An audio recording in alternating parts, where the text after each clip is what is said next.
ఈరోజు ఈ ప్రాంతంలో కావాల్సింది నీళ్లు కావాలి.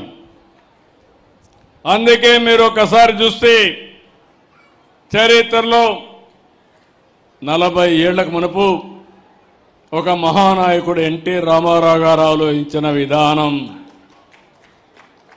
తెలుగు గంగ ద్వారా చెన్నైకి నీళ్లు తీసుకుపోవాలంటే కాదు, నా రాయలసీమకు నీళ్లు ఇచ్చిన తర్వాతనే చెన్నైకి నీళ్లు పోతాయని చెప్పిన ఏకైక నాయకుడు నందమూరి తారక రామారావు గారు.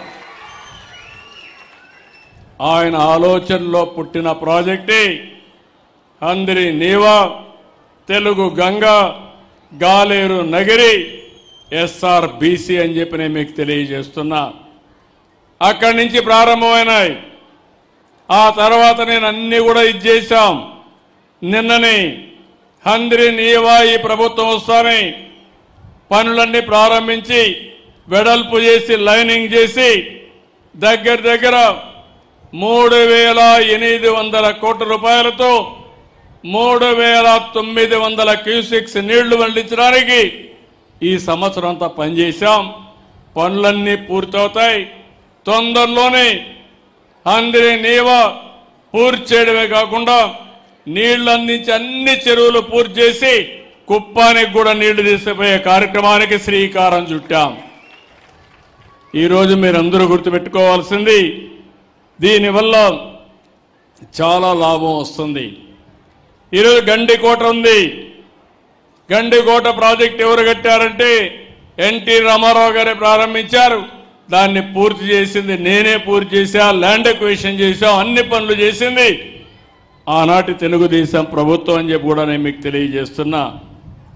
ఇవే కాకుండా ఈరోజు మీరు ఒక్కసారి ఆలోచిస్తే 14, 19 ఎప్పుడు కూడా ఇక్కడ కడపలో మీరున్నారు. మొన్న 7 సీట్లు గెలిపించారు. నాకు అనిపిస్తుంది ఈసారి 10కి 10 సీట్లు కూడా గెలిపించడానికి మీరు సిద్ధంగా ఉన్నారు. అయితే మీ రుణం మేము తీర్చుకోవాలి.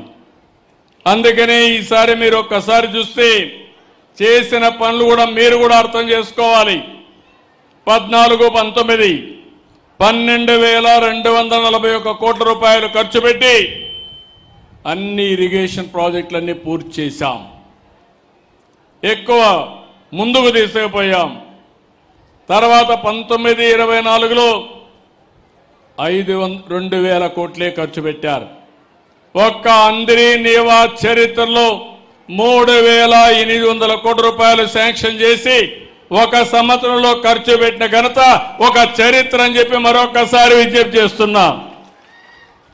దీనివల్ల ఈ సంవత్సరం ఇంకా మనకు వర్షాలు పడాలి. కొన్ని ఇబ్బందులు వచ్చాయి, కానీ రిజర్వాయర్లన్నీ కళకళలాడుతున్నాయి. మీరు చూస్తే ఈ రాయలసీమలో ఉండే జీడిపల్లి కానీ, మారాల, చెర్లోపల్లి, అదే మరిగా ఈ పక్కన చూస్తే ఔక్ కానీ, గండికోట కానీ, పక్కనుండే బ్రహ్మసాగర్ కానీ, మైలవరం కానీ అన్ని ప్రాజెక్టులు పూర్తి చేసింది తెలుగుదేశం పార్టీ అని చెప్పి కూడా నేను మీకు తెలియజేస్తున్నా. నేను మొన్ననే శ్రీశైలం జలాశయం దగ్గర జలహారతి ఇచ్చాను. అప్పటి నుంచి నీళ్లు రావడం మొదలుపెట్టాయి. నేను ఎప్పుడు కూడా ముందు ఆలోచిస్తాను, సముద్రంలోకి పోయే నీళ్లు మనం కానీ వాడుకుంటే అటు తెలంగాణ ఇటు ఆంధ్రప్రదేశ్ కరువు అనే మాట ఉండదు.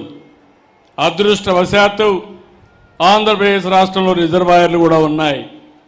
ఈ రిజర్వాయర్లు నీళ్లు పెట్టుకోగలిగితే ఓసారి వర్షం అటు ఇటు అయినా మనకి ఎలాంటి ఇబ్బంది లేకుండా సుజావుగా మన పంటలు మనం పండించుకునే పరిస్థితి వస్తుంది. అందుకే నేను ఒక దూరదృష్టితో ఆలోచించాం. రాయలసీమలో మామూలు పంటలేస్తే ఆదాయాలు రావని రాయలసీమను ఒక హార్టికల్చర్ హబ్గా తయారు చేయాలని కార్యక్రమాలు శ్రీకారం చుట్టిన పార్టీ తెలుగుదేశం పార్టీ. ఈరోజు దాన్ని ముందుకు తీసుకుపోయే పార్టీ ఎన్డీఏ అని చెప్పి కూడా నేను మీకు తెలియజేస్తున్నా.